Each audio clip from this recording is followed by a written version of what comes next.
Welcome to the RebelRebel Podcast. I'm your host, Michael Dargie. The RebelRebel Podcast is a show that celebrates creative rebels and entrepreneurs all over the world. It's a love letter to those people who think audaciously and act courageously in the pursuit of making the world a better and more interesting place. Thank you to Make More Creative for producing the show and helping us reach people in 65 different countries. 65 and growing. That's incredible. If you're a creative rebel with a story to tell, or you know one, head on over to the RebelRebelPodcast.com and fill out the guest request form. We'd love to hear from you, first of all. And second of all, who knows, you might be the next guest on our show. And while you're thinking about all that stuff, why don't you like, share, subscribe, wherever you do that stuff and wherever you're seeing this or hearing this.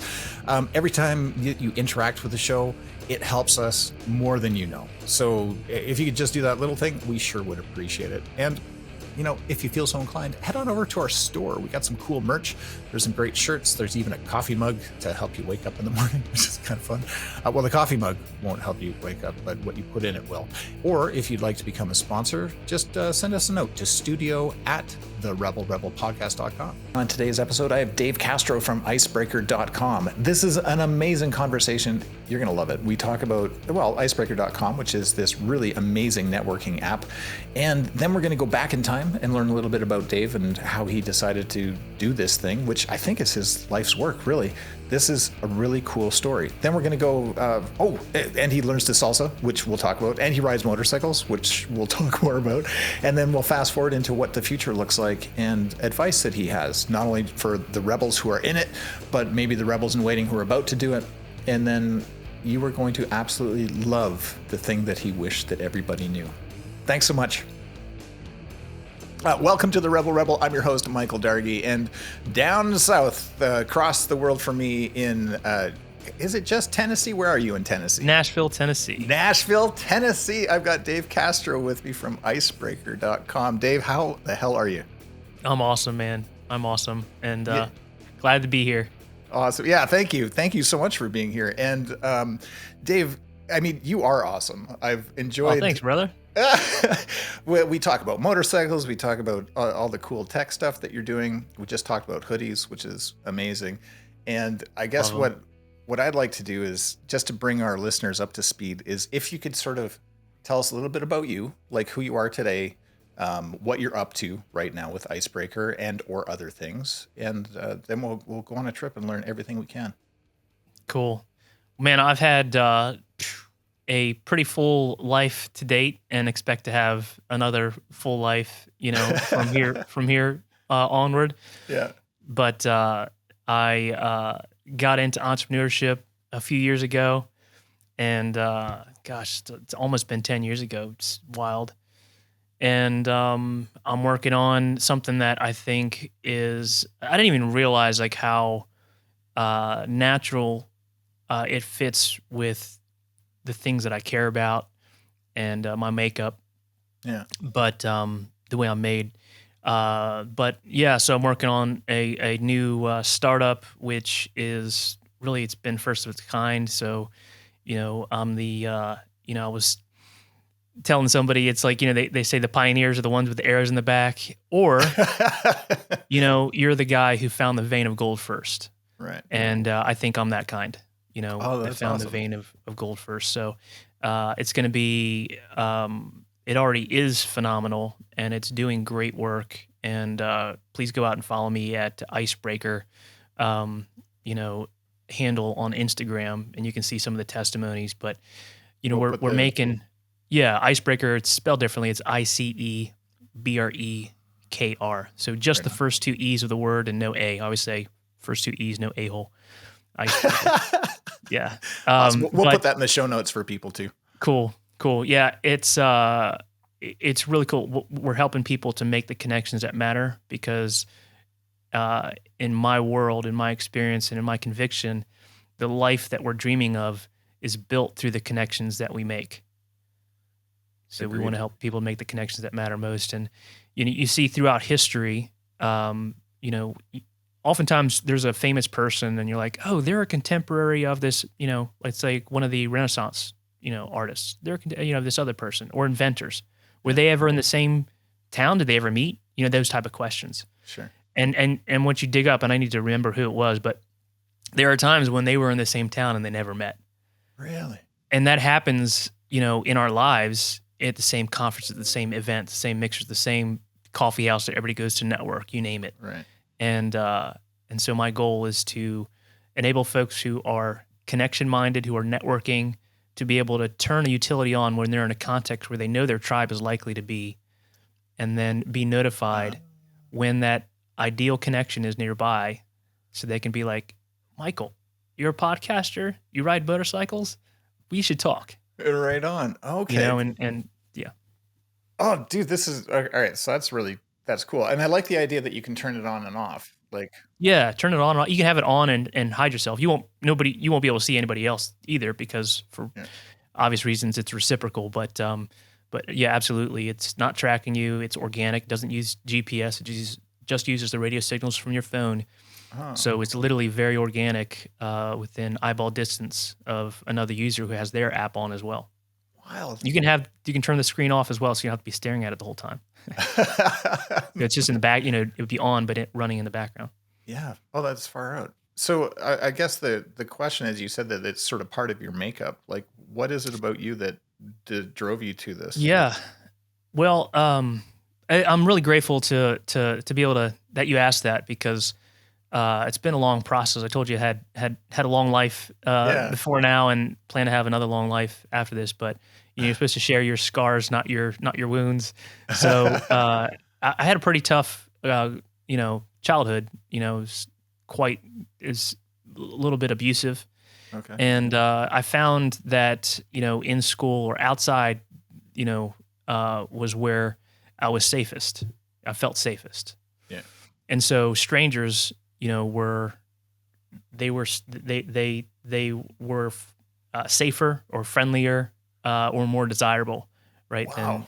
And so I really developed a real quick rapport with others, with other people. And I think a lot of relationship is about trust, and there's a vulnerability of giving trust, Sure. You don't earn trust, you give trust, and then it's betrayed, right? That's how it has to work.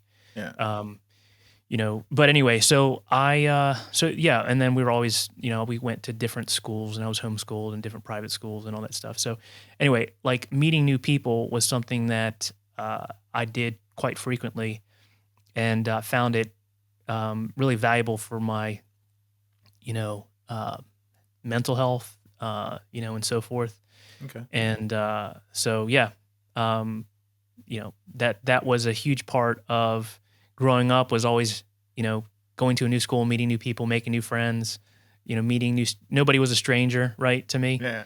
And so fast forward, and I have a networking tool where I really appreciate and understand, how important making connections, but the right connections as well, are. And I want to help other people to maximize the return on investment in networking events and contexts and so forth, and the impact that it will have on their life.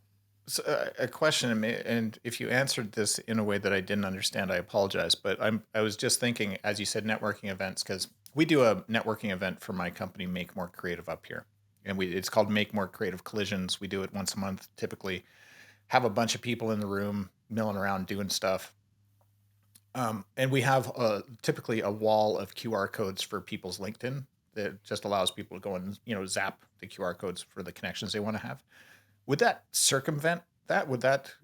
Can you connect it to your social platforms like LinkedIn and stuff like that? Yeah. So the wall this is at your community area? Yeah, it's like in our boardroom. We got a projector with a, wall of logos, basically a wall of QR codes. And everybody there is people who work together. They work with you. No, they're like people from all over, every walk of life. Like we invite, it's like an invite only kind of thing. We'll invite like 50 to 60 people to this thing that cool. maybe, know each other, don't know each other, have never met. We've got artists, we've got business people, we've got government people, we've got, Oh, this is so cool. Yeah. Yeah, man.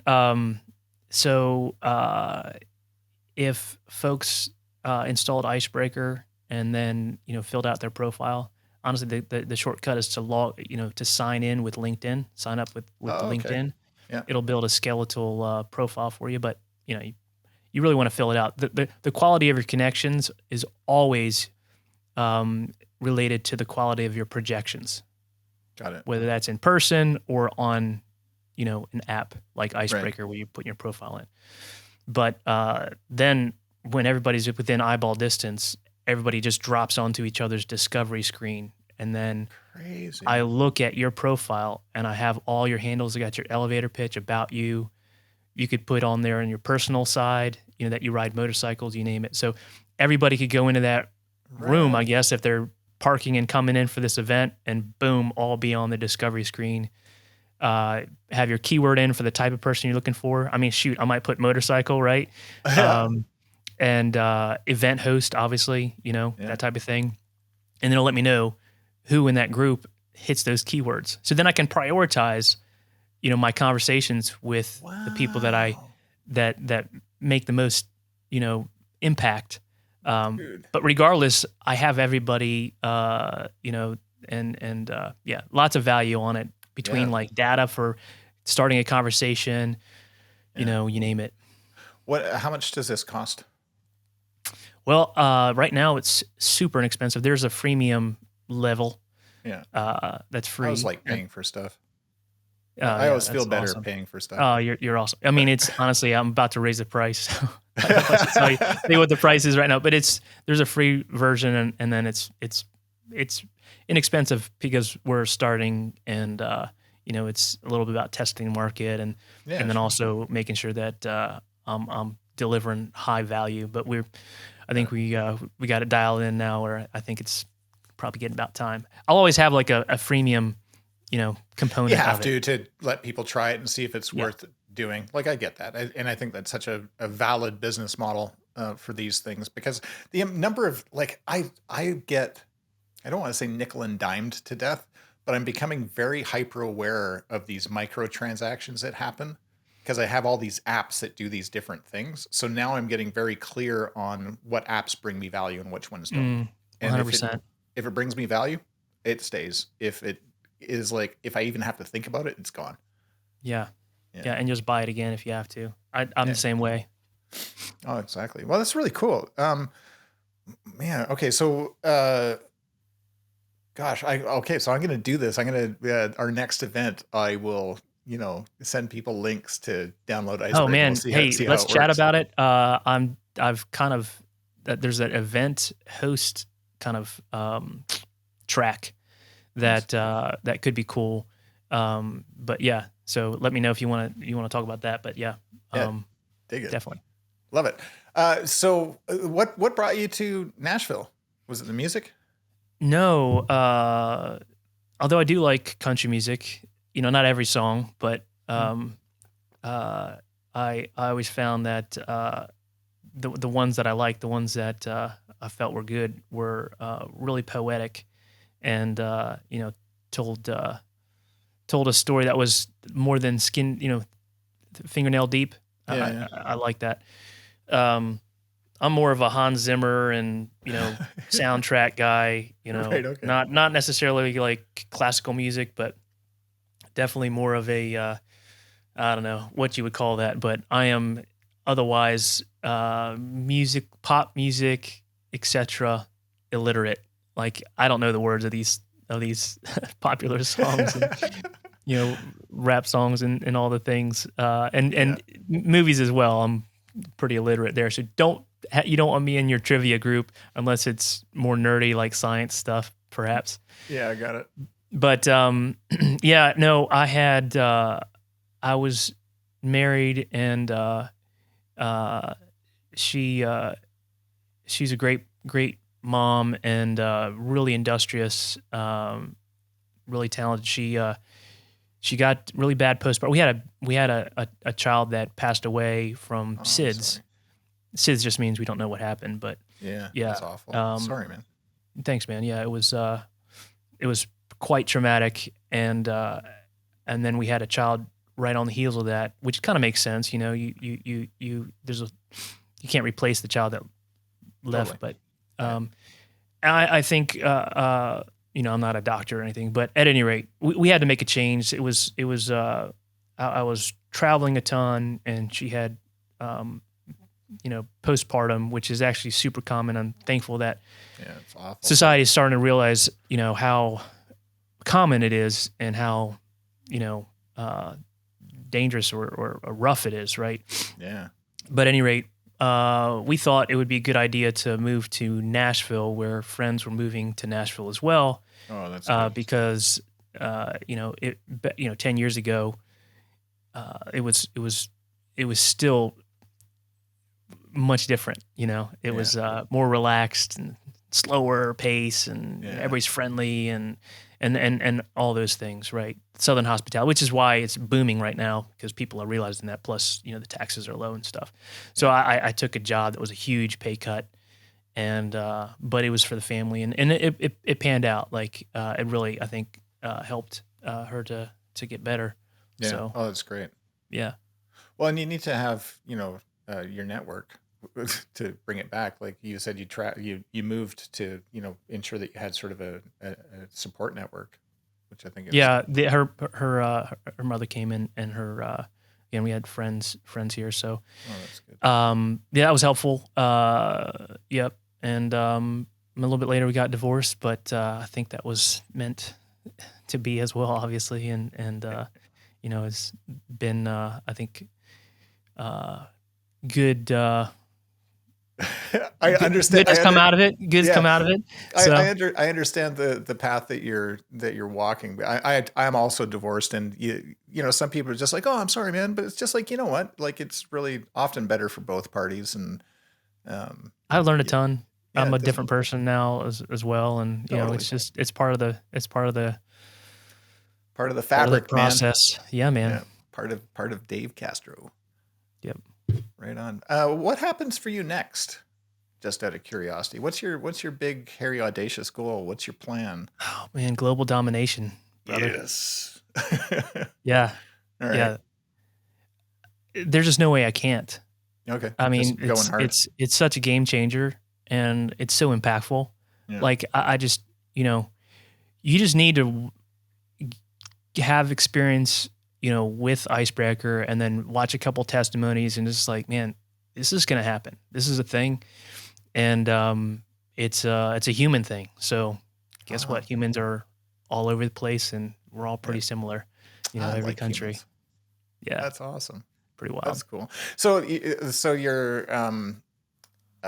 your trajectory then is just, get this out, which is why, we met, is, helping share that story and get people connected on this thing. And, just I'm not a paid, what do you call it? Like product placement here, but I am going to try it for sure. You've got my attention enough, and given cool.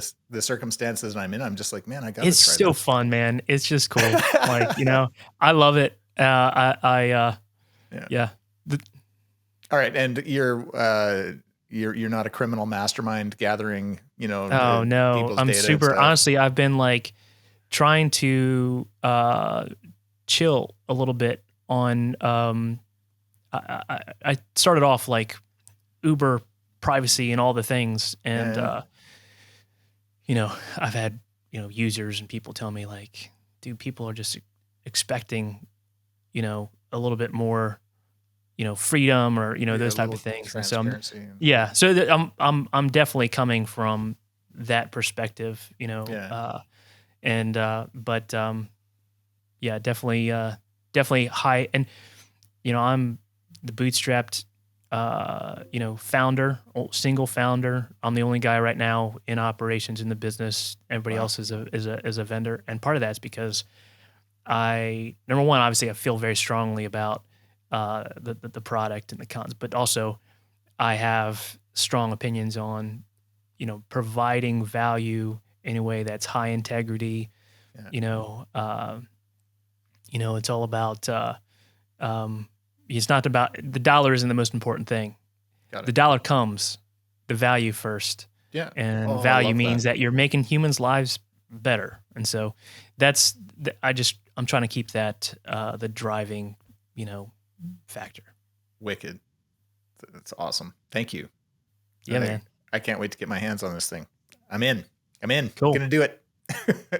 Tell me about your motorcycle. Seeing as how we're Oh playing man, around with this. You said you're new to this world, so I am. I've had a license for a while, and it's one of those things where you're when you're single again after years of not being single.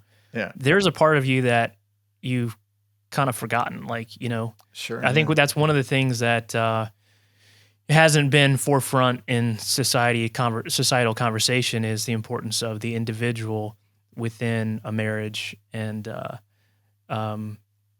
so on. So I think there's something to be said for that part as well.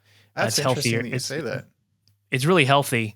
It's really healthy, and I think it maintains polarity. The attraction, right, as well.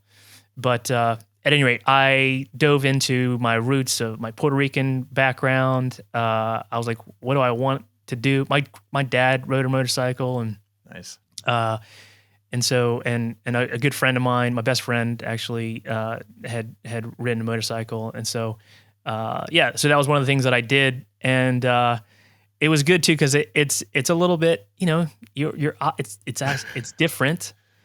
There's no seatbelt on a motorcycle. By law, you got to wear a seatbelt in a car. Yeah, but there's no seatbelt on a motorcycle. So if you just picture that, there's a lot about it psychologically that grows you.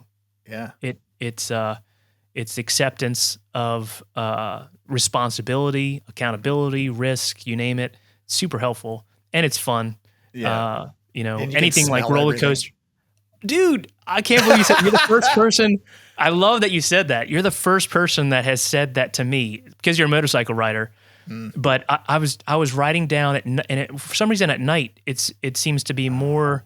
Yeah, chills, just some reason at night it seems to be more observable, right? More noticeable. But I'm riding down one of the roads here. It's Nolensville Road.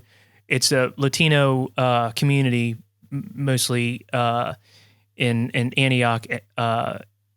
Anyway, and I can smell perfume. I can smell the laundry. I can smell the food. Yeah. I can smell the rubber.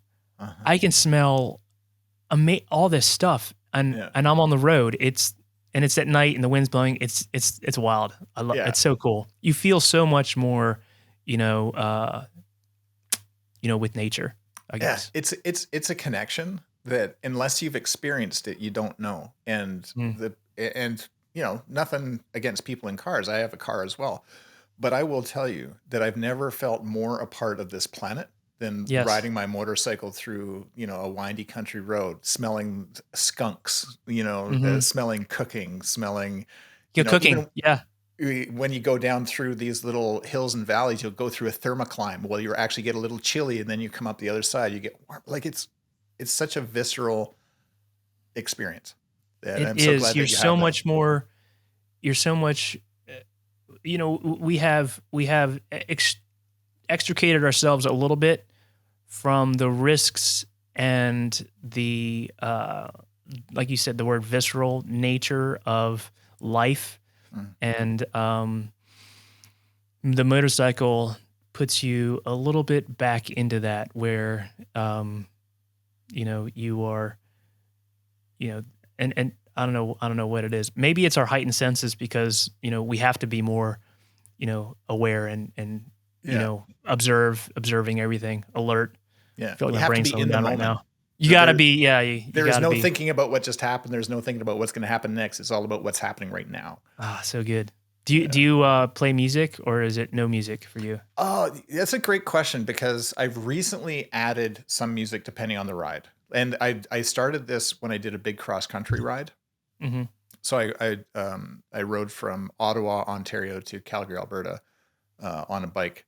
And normally I'm a no music guy. I just like the thrum of the road and all that stuff. But in this case, I had some music playing in the background quietly. Like I can still hear the road and still hear the stuff. Okay. So I'm in both camps. I used to be ardently against anything other than the moment. But that has changed ever so slightly. How about you? Yeah. My Cena died. I have no idea why. it's my like Oh earpiece yeah, for folks who are listening. yeah. Yeah. Cardo, So go Cardo. go Cardo, Carta. Okay. Cardo is the way. Yeah. Okay. I'll check it out. So by necessity, I am more present and no phone, no music, all that stuff. But Yeah. I get the concept of being that you won't be absorbed and distracted listening to your music, or a podcast or whatever it might be, because you just have to be more alert on a motorcycle. To be honest with you. Yeah, 100%. Yeah.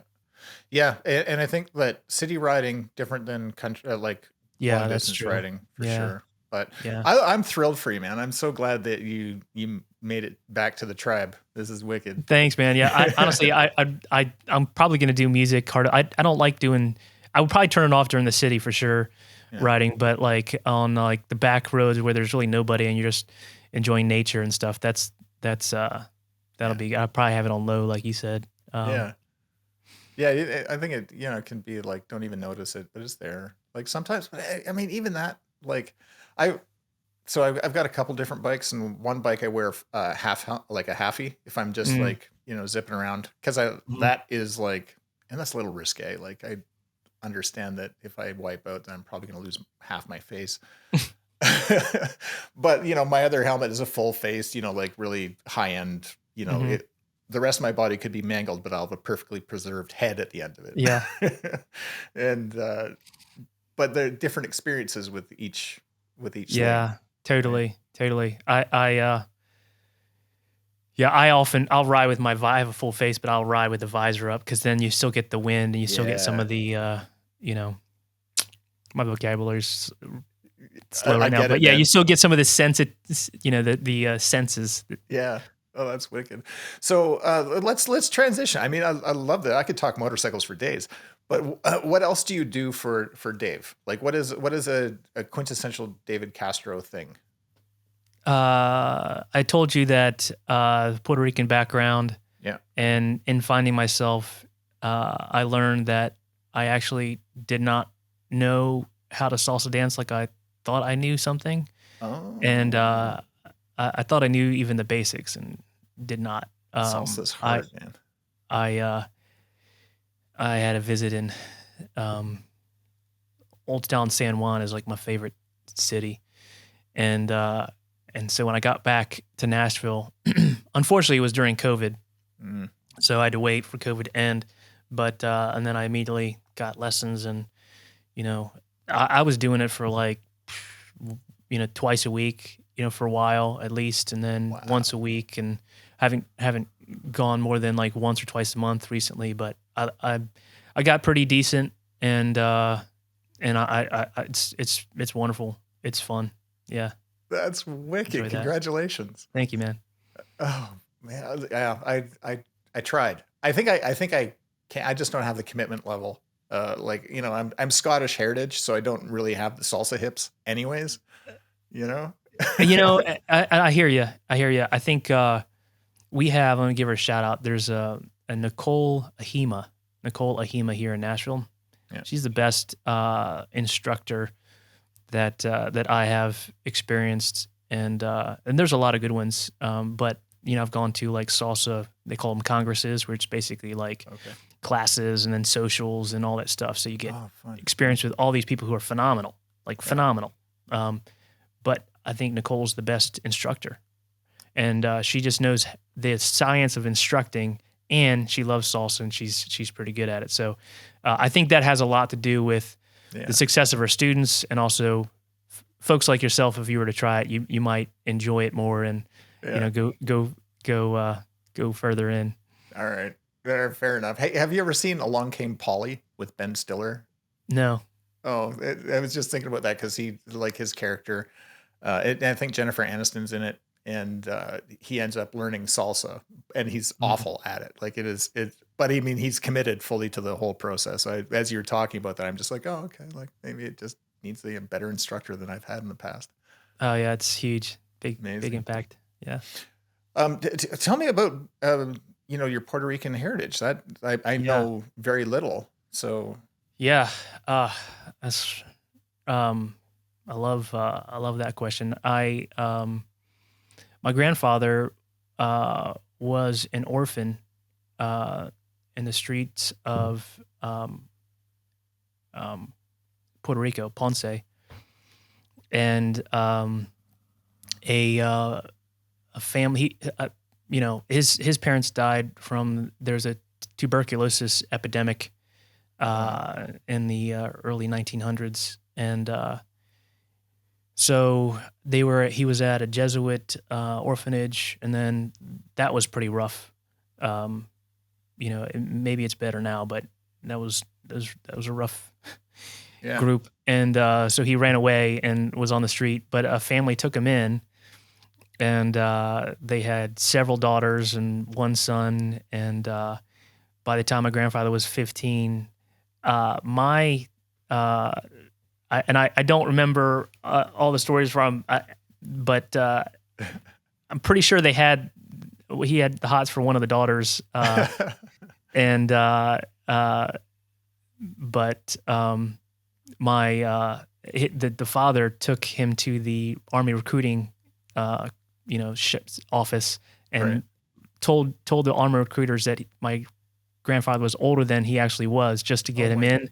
God. And then after he got through boot camp and whatever, the trainings and stuff, his first requirement when he came back home, then he married the daughter. So I think, Oh my God. yeah, which means that family is now my family, right? Yeah. So the family that took him in Wow. is my great grandfather and my great grandmother. Oh my God. Because he married the one of the daughters in that group. Yeah, and my grandfather was just a phenomenal person, just an amazing guy. He was like the anchor in every room, not because he was really bombastic or loud or it had to be Enneagram 8. Not that there's anything wrong with an Enneagram 8, but he wasn't. It was he just had this energy, as well as this kindness. He just was a deep person and smart, cool. and successful. I mean, he did everything that excellently. When you're at his house, he comes down in the morning and he is dressed really well and he smells great. He's got the cologne on and stuff. Yeah. I mean, he was just sharp. He was amazing.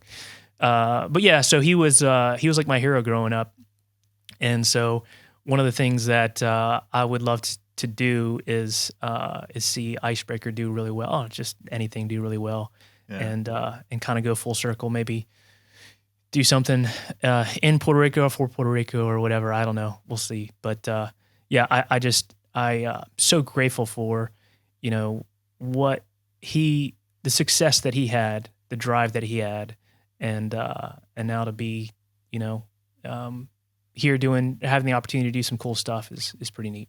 Oh, that's awesome. I love that. And I love that, you pay such homage and tribute to your heritage too. Cause I think that in this busy world that we're in, sometimes we don't pay attention to that. So I think that's really awesome that you do. Thanks, man. Yeah, it's fun. It's you gotta honor yourself. You gotta honor your how many people had to survive for you to be alive.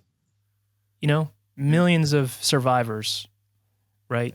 Dad and mom and all that stuff that made it through everything that's happened in the world so that you could experience this life. You got to honor that. You got to appreciate that. Take the bad with the fact that they're humans and make mistakes and stuff happens and people are doing their best and there's conditioning, all that stuff, but take the good with the gratitude, right? And then move the ball forward. Love it. So oh, that's wicked. So in this show we always look for people that think audaciously and act courageously, and you certainly are one of those people, Dave, so thank you very much for that. thanks, man. What I'm looking for is Dave's out there in the world. Maybe he's riding his motorcycle. Maybe he's walking down the street. Maybe he's passing like a cool blues club or something. It doesn't matter. But Dave's thinking to himself, oh man, I wish the world knew this something. What is the one thing, or two things, if you prefer, that you just wish the world knew Like we just got it.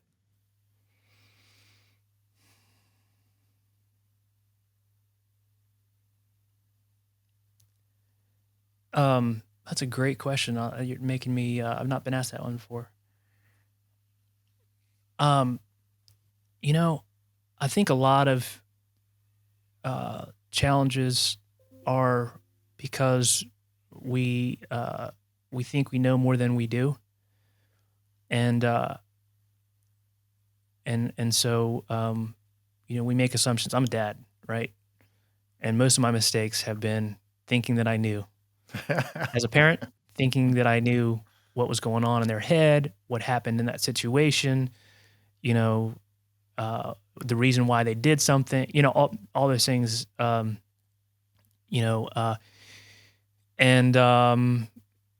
so I think the way that we look at each other or label each other, and sometimes is a result of, not living in the question, I think, is something I've said in the past, where you're content to not have the answers, not have all the answers buttoned up. Obviously, you've got beliefs and you have opinions. Go for it, right? Yeah. But just a little humility around that. I think the world would be a better place. I'm usually asked around networking, and one of my favorite answers to, the best tip for networking is to be curious. And it's similar. Right. I got to be curious about this person. Everybody's personality is different. Somebody can seem abrasive or whatever it is, I don't know why, but I'm just going to be curious about this person and find out and ask questions. Nobody minds you asking more questions, right? Right. And holding your opinion until you absolutely must make a decision on that opinion. I think sometimes we're too quick on the trigger. Oh, dude, that's amazing. What a great answer. Thank you. Yeah, man. Oh, damn. So I have a couple things that I want to hit before I let you go back into the wilds of Nashville, Tennessee. And the first one is, there's these people out there. I like to call them rebels in waiting, but they could be fully involved in doing stuff. But for every rebel that's out there and every rebel in waiting that's about to do things, what is your advice for, I don't know, whether it's getting unstuck or just, pursuing the thing that's, deep inside you? Like what advice would you give them?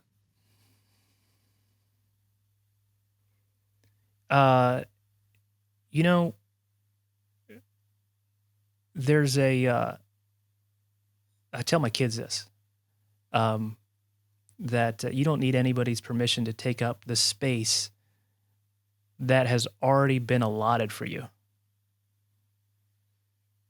You're here. You've already been assigned space. That space has your name on it to do you. Right. We look at, like, if you look at the trees in your backyard, nobody looks at a tree and says, what's the purpose of that tree? Right. It's doing what it's supposed to do. Yeah. It's doing its thing. And that's the purpose of it. And your purpose, right, is your worth. Like, I don't look at the tree and talk about its worth. Your worth is to do you, right? You have been assigned that space. So don't wait for other people's permission or whatever.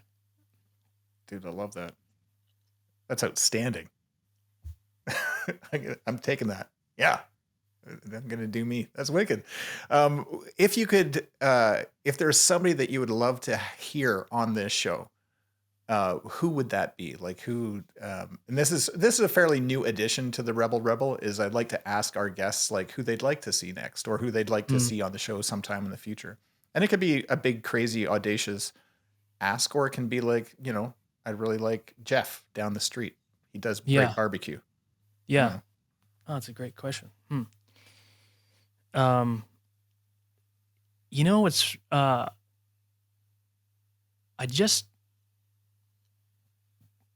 I was thinking, I just met somebody yesterday. He's got an interesting story.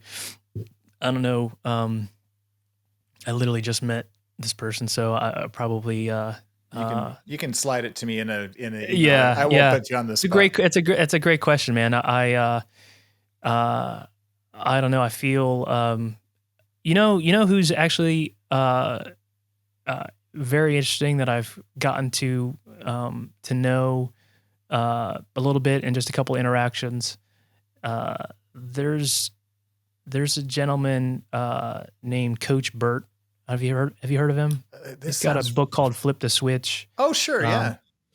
And I don't know if he'll hear this, but my initial impression was, man, this guy's like really, kind of a driver, a little bit, harsh, whatever it is. But, I had a chance to like talk to him, off the stage. He puts all the energy into the stage, and part of that's just, he's just passionate. Yeah. And he's a really deep guy. He's got a really, what do you call it? Warm soul. Okay. And I would love to hear more from that part of it. We got the books and stuff, and I'm going to be hearing more of his content here shortly. But that would be interesting. Yeah. All right. Yeah, he'd be a good guest, I think. I will reach out, and that sounds amazing. That's so good. Thank you. Yeah, man. All right. One last thing. You've talked about books. And do you have a favorite book? Do you have something that you go back to regularly as a I've got a couple. My favorite fiction is Lord of the Rings, and I've read that through twice. Wow. That's big. Yeah, all of them. And then, one of my most impactful nonfiction books was called The Big Leap by a guy and his wife. The guy's name it's Dr. Gay Hendrickson is the guy's name. Okay. That was a good book. And then became a friend of mine, wrote a book called Unstoppable Self-Confidence. And to be honest with you, I've listened to that book a couple times, and I recommended it to somebody, and they're like, it's like, I don't want to scare anybody. Listen to it. It's super easy. It's all pithy too. It's not fluffy. Okay. This guy named is Andrew Leadham, but he's like, it's like 400 pages. Like, I had no idea. It's really good. It's really good, and it doesn't cover anything that's not valuable, and it's only pithy stuff. There's no fluff. So hats off to him. That's been super valuable, and that one I go back to as well. It's not simply about confidence. It's about the different categories of your life, and confidence is maybe what it looks like. But there's other stuff going on, like the stuff we just talked about in terms of worth, or taking up space, all that stuff. It just impacts every area of your life. Oh, man. Love it. Dave, thank you so much for being so generous with your time and spending time with us today. This has been amazing. Thank you. Awesome, man. Great to be here. Thanks, Michael. It's good to get to know you. Likewise. Thank you so much for listening. I've been your host, Michael Dargie, and this has been the RebelRebel Podcast. It's a podcast for creative rebels and entrepreneurs all over the world. And hey, if you're a rebel or you know a rebel, why don't you head on over to the RebelRebelPodcast.com and fill out our guest request form. We'll get back to you within 24 hours, and maybe we can share your story with the world. Don't forget to like, share, or subscribe wherever you get your favorite podcasts. And thanks so much for listening. Until next time.